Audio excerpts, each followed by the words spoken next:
This is the Herbalists Without Borders Herbal Action Podcast, connecting you to our global network of like-minded folks who believe in health justice for all. HWB is a nonprofit devoted to providing compassionate, holistic care to communities in need. We believe that health care is a right, not a privilege. I'm Denise Cusack, the Volunteer Executive Director of Herbalists Without Borders.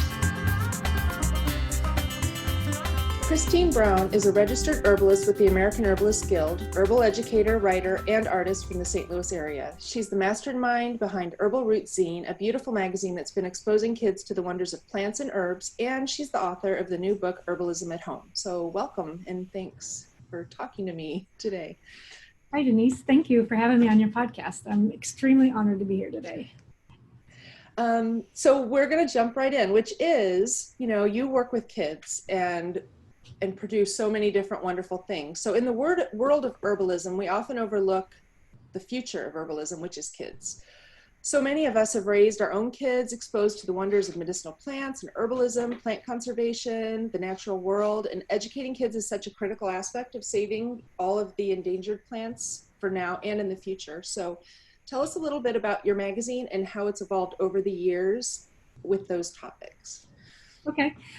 So I began creating Herbal Zine back, it was actually like January of 2009. And at the time, I have 6 children. So the youngest 2 I was homeschooling, and my second youngest was 4 years old at the time. Or actually she's about 3. And I was starting to put together curriculums for homeschooling children. And she was a very avid, she just loved doing all sorts of things. So I started wanting to teach her about herbs. And so I started looking for different things to teach kids about herbs. And there wasn't really much out there. There was like Leslie Tierra's awesome little herbal book. There was the Herbalist of Yarrow, I think, is another one. So there were just a few here and there books, but there was nothing really like a curriculum to really teach kids. So I'm like, well, I'll just put together something to teach my kids. And so I had, back in the time, that was before Facebook was real prevalent, and so everybody had blogs. And I was part of a homeschool community blog. And there was another homeschooler, I don't remember who it was now, but she had put together a similar thing for creating a curriculum for her family, basically what they were doing over the month. So that encompassed like her science lessons, her math lessons. So it was an all-encompassing course. So I thought I could put together something like that with herbs and just focus on herbs. That's a great idea. So that's how Herbal Zine was born. And so as I was creating it, I just, to my blog audience, is like, would anybody be interested in using this themselves? And I had all kinds of people piping up. So I decided to go ahead and start selling it on Etsy. And it kind of took off, and so I created my own website for it. And when I first started, I only had about 24 pages because I didn't really know what I wanted in there. But as I kept writing them year after year, I started thinking, oh, it'd be great to have a glossary section in there. It'd be great to have a botany section to teach them the botany of the plants. So it just sort of kind of grew as I wrote it. And now some of the issues are up to like 60 pages long because I've just added so much information to them. And then over the years, as I was writing them, I tried to stay away from endangered species plants because I didn't want people to buy them and use them when they're already at risk. So the only 2 that I really wrote about during that time period was echinacea, which everybody grows that in their butterfly gardens, so it's easy to cultivate, and slippery elm, which there are other elm species that can be used in place of it. So at the end of 2018, I decided to go ahead for all of 2019, just dedicate that to endangered species. And with that, then I started teaching people, like, if you're going to use these plants, you got to use them in cultivated sources. And I have information in there about how to grow them, how to cultivate them, and also substitutions, like, if you want to use this for whatever use, here are 2 or 3 herbs that might be used right alongside that work just as well, but are not going to endanger the plant. So that's just in a nutshell. That's a big nutshell. I know, they're amazing, and it's been going for long. We're homeschoolers too, so and I always had followed your blog and website and all of that. So with that, people always ask where to start. So how to get kids interested in herbalism, in the natural world. Do you have tips or ideas to get parents and educators? Yeah, and just to preface this, a lot of this stuff I do have like a whole article section on my website that has these more in depth as well. A lot of these questions answered it. But one of the things I look at is, first of all, the age of the kids. So younger kids love to learn by doing. So when mom's sweeping up and cleaning the house, they're right alongside with their little broom and dustpan sweeping. So I work with kids like that in making things like, so now we're going to make herbal medicine, and we let them make their own little medicine right alongside. So maybe we're making lip balms and they're stirring some, So they learn by doing and mimicking. So that's a great way to get kids learning about it. And we just talk about, so this is stinging nettles and this is really good nutrition, and, just kind of tell them what it's used for as we use it. And if you have younger kids like that, it's a great way just to start them from scratch, and they don't know any different. When the kids get a little older and they're kind of in that mid-range, then they start kind of having their own hobbies. So I like to kind of gear teaching them to their own hobbies. Like if your child likes to color a lot, I might introduce the coloring pages of the herbs and just talk a little bit about them, or be like, that's plantain. We have that out in the backyard, and color a picture of it, things like that.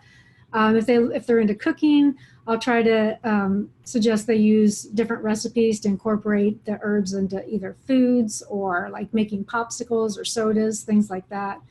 And then as the older kids come along, then we look at more, older kids are more into self-preservation and they care more about their appearance. So we talk about, more healthy diets, adding herbs to help the liver and support the liver, for cleaner skin, and just natural products we can make with herbs for skin care, hair care, things like that. So just kind of meeting the child where they're at and just trying to introduce the herbs as their interests fall. So yeah, good ideas. And a part of teaching kids isn't only to tell them what they can use, but also to help them understand really what's happening out in the world with habitat loss and endangered species and what not to use. So do you have any tools that you like for parents looking to bring up the next generation of conservationists? My number one tool is United Plant Savers. I love that one. Mine too. Yeah, and I mean, there's such a great organization, and they just do so well with bringing awareness.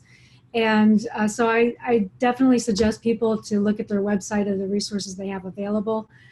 Sustainable Herbs Project by Ann Armbrecht is another organization that's really going far to kind of help with that. But I have also teamed up with United Plant Savers, so I'm a partner in education with them.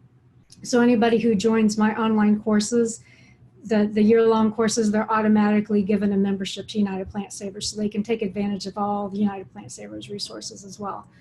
But that's just a great way. And then trying to discover what plants are native to your area and find out which ones are at risk, and then maybe they could start cultivating them. Even in our backyards, in a shade garden, we can plant a lot of those plants. Yeah, and that's what we do here. Is we have a native plant nursery that we're working on kind of saving species. But it's so much to learn about because so many of them take specific conditions. You don't just stick a seed in the ground and wander off. Some of them. So it's actually, it's a great way to learn. Some of them are very slow to germinate, but once you get them going, or if you could find someone, there are a couple nurseries out there that do like yours does, where they just focus on those plants. And I have some of those resources available too. And like my native species course, I have a whole list of different places that sell those plants and seeds and things. So that's cool. So another area I think of missed opportunity often in the herbal community is bringing more teenagers to the conferences, to herbal education, to plant conservation. So on one hand, I know that teenagers can participate with adults, in general, but what kind of education works with that age group, and how can herbal educators tap into that community and maybe work to empower the next generation of herbalists a little more? So like I mentioned earlier, with the teenagers, again, they're very concerned about themselves, their appearance, their skin, how they look. So, and a lot of times, like if the conferences are women's conferences, it's only girls that are allowed in the teens, but they can teach them, the importance of natural makeup and teach them how to make their own makeup out of herbs and minerals. Same with the skin cares, and then just teaching them those healthier choices for eating, for sleeping, just our general healthcare things.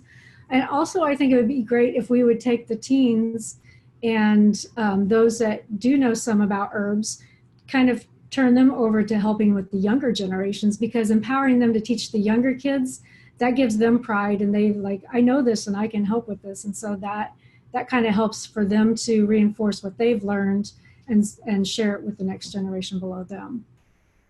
Yeah, that's a great idea. Maybe everyone could have shifts. They can go to and actually learn at the conference, because it's important for them to attend too, but then also volunteer with the kids. Or even they could do like half the conference, the teens are learning about different uses of herbs and things. And then the second half, then they start working with the younger kids to teach them what they just learned, and so then that's a really good idea. Reinforcing that new information. Yeah. Yeah. And I know there are we've talked about that. There are a lot of conferences that do have kids things, but a lot of it's oriented towards that a little bit younger, just because, they want to keep them busy while the moms are, attending. But yeah, that's a really good idea, because we kind of miss that whole teenage group. Yeah. Which, I, as a parent of teenagers now, that's why I'm like, there's nothing. I know. I mean, everything they do is with me. Yeah. Yeah, exactly. So because, a lot of what we talked about is herbal education in that specific age group, what about babies, toddlers, and the real young ones? I know people always are kind of thinking about, like you said, they sweep or they do things with you. What about getting little kids out to explore, even at really young ages? So I have some free resources on my website. I hate to keep plugging my website, but it's great. You have so much there. Yeah. And I'm trying to just show them what all things they can do. But I have some handouts on there just to kind of give them some ideas, like a winter scavenger hunt and a spring scavenger hunt. So the winter one, for people who don't have plants coming up yet, it has pictures of plants that are in the dormant season, what they would look like. So you can take that sheet of paper outside and just walk around your backyard or your local park or whatever and see if you can find any of those plants. And so that's teaching them young to start identifying plants, not only when they're in their prime and easy to identify season, but also in those out of time seasons. Just kind of helps to close that loop. And then the spring one is like for all these plants that are starting to pop up now, so that you can recognize that's a baby violet, that's a baby dandelion. So those are great fun ways. And little kids love treasure hunts. Like, look at this picture. Can you find anything in the yard that looks like that? And then I also have like a bloom chart so that you can record like when the dandelions are coming up and the violets and like that, and just keep track of what's coming up when. Just fun things like that. And then, you could have a daily plant walk or just a daily walk to get out and get some fresh air and say, let's see what's blooming today. And kids love to do things like that. And also for littler kids, they learn more through stories and songs. And so that's part of my issues. I have stories and songs about each plant. So incorporating those into the day, singing about the herbs, things like that, are things they really like to do. So. Yeah, those are all really good ideas. And I remember, when my kids were little, just even having them, when they're strapped to our bodies, with slings and wraps and all of that. I mean, just even talking about everything that you're doing while you're picking yourself. I mean, that there's so much happening in their minds as they're learning, and it seems, then they realize we're doing something with intention, and it's that we enjoy it, Yeah. So even if they're like just tied on your back or your side, then yeah, I can remember my youngest when he was only like maybe 2.5. He was just barely old enough to start talking, and we used to have a weekly play group of friends that would come over, and one of the kids either like got stung by a bee or fell down and cut themselves or something, and he's like, I get the plantain, and he ran off, found the plantain, chewed it up, and put it on their wound. I mean, he knew what to do just from seeing me do it. And it's kind of like a proud mama moment. Yeah, exactly. You're like, the sun came out, the rays were shining. Yeah, exactly. That's amazing. Yeah, and that's I know with mine that's they remember everything. They know so many plants, and now it's you know, so embedded in who they are that they don't even realize that they know everything, I think, Yeah. too, which is kind of what I think, second nature. you know, right, exactly. Which is why I think with some of the like teenage programs, you know, yes, there are beginners, but a lot of people assume that they don't, you know anything. But honestly, if you're the kid of someone who's going to herbal conferences, you probably have a level of knowledge just from your day-to-day life. So Yeah. kind of bringing them up with us would be awesome, I think, too. Yeah. Well, I know you've been talking about, so you have your website and you have a whole bunch of freebies. Mm-hmm. You have magazine issues, and you have like people can back order and get even previous issues. Is that how you have it right now? Yeah, so I have kind of taken a break from writing new issues, at least for this year, possibly another year or two. I'm going back with all the back issues. I have over 130 issues. So I'm going back to the older ones. Like I mentioned, the older ones didn't have all the information that the newer ones do. So I want to start upgrading the older ones to be the equivalent of the newer ones. So I've taken time off from writing to do that. So I do have like all those are available on the website, and I've just alphabetized them all too. So because that was one of the things previously I listed them by year. And so if you're going on and you're overwhelmed and don't know where to look, it can be really daunting to look through 11 years worth of magazine issues to find it. So there's a page that is just alphabetically everything. So you can just go by herb to make it easier. But I've also started bundling them because a lot of people still, 130 issues, that's overwhelming. If you're new, you don't know what are beginner herbs and what are more difficult, because after the first 25 to 50 issues, then I started getting into some herbs that are a little more serious. Like I write about poke and cold foot, things like that shouldn't be used on a daily basis, but are still valid herbs. So I started bundling them in groups of 13 to 14 herbs that are meant to be a year-long course. And so I have a new to herbs course where it's just 13 herbs that they learn about over the course of a year. And I have, in addition to the issue in there, I'll have like a quiz, and I'm starting to add in, as I can, video clips of the plants in all different seasons so they can see that. And I've also recently been working on a year-long project where they're going to be using the plants to create different things. So like in the new to herbs course, it'll be a silk scarf. And so they'll be dyeing this silk scarf over the course of a year with the different plants. So it'll be kind of like a memory lane project that they'll have at the end of the year. And I'm actually working on my next course, which will be the next step. And that should be out at the end of the month. So once you've done the new to herbs, then the next year you can do the next step. And then I also have the native plant journey. That's a year-long journey of all those endangered species as well. And in addition to that, I also have a 12-week course that's a botany and drawing course to teach kids the botany of all the different plants and also how to draw them. So that's kind of a little fun, different thing.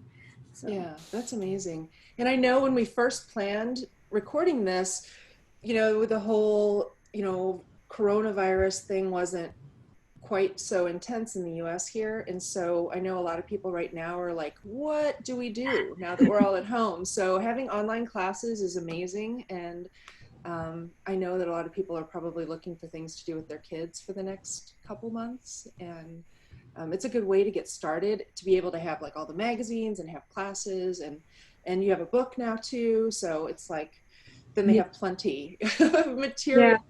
Yeah. And also kid oriented with a lot of that too, so they can start. Yeah. And I do have on my free section, I mentioned like the scavenger hunts and bloom page. I also have a couple games. I made an herbal bingo game. That's really fun. That's cool. And I have a Go Cultivate game, and that one, the Go Cultivate, is with the endangered species. So that, they're trying to do, it's kind of like Go Fish, but they're matching plants. And I have like a fire cider ebook on how to make fire cider. So there's all kinds of different Valentine's Day. I have like 3 years worth of Valentines. I know we're past Valentine's now, but for next year I have all these corny herbal Valentines. Like stop mulling it over and be mine. Oh, that's cute though. But people probably still just, even little kids love coloring anything, too, and stuff like that. So all of that is, they don't know what it's Valentine's or not. It's just fun, right? Definitely, yeah. And then I do give people, if they want to sign up for my newsletter, they can get a a free issue, and it's the cacao issue. So you can learn about the medicinal uses of chocolate with your children. So. And that's probably something we all have somewhere in our houses right now anyway, even if we're not going to the grocery store, right? Yeah, that's awesome. So, so tell everybody your URL first. I know I'm going to share everything on the website too, but just if people are only listening in the car. Yeah, it's herbalrootszine.com. So it's herbal, Herbal, roots, Roots, zine, Zine.com. Cool. Well, thanks so much. I know kids are so often overlooked in herbal education and conservation in the herbal community, and we miss opportunities often even in like Herbalists Without Borders free clinics or relief models to reach and engage kids through simple classes or activities or inclusion. And so I hope that just with some of our conversation that people start to think more about how to include kids in their models and get their own kids involved more and include kids in our herbal community. So I appreciate everything and thanks so much. Yeah, thank you. Yeah, we definitely need to get them involved. They're the future of herbalism. Exactly, exactly. So to find out more about Kristine, Herbal Root Zine, her online classes, and her new book, visit the Herbalists Without Borders blog for more information and all of the links at hwbglobal.org/blog. Thanks, everybody. Thanks for listening to this episode of the Herbal Action Podcast. HWB is a network of herbalists, medicine makers, herb growers, schools, students, herb business owners, plant conservationists, holistic practitioners, street medics, those interested in holistic health and wellness, health justice activists, and anyone who supports our mission and wants to show their support or be a part of our network. Join as a member or donate today. Visit hwbglobal.org to find out more. Support down to the ground green medicine for all people.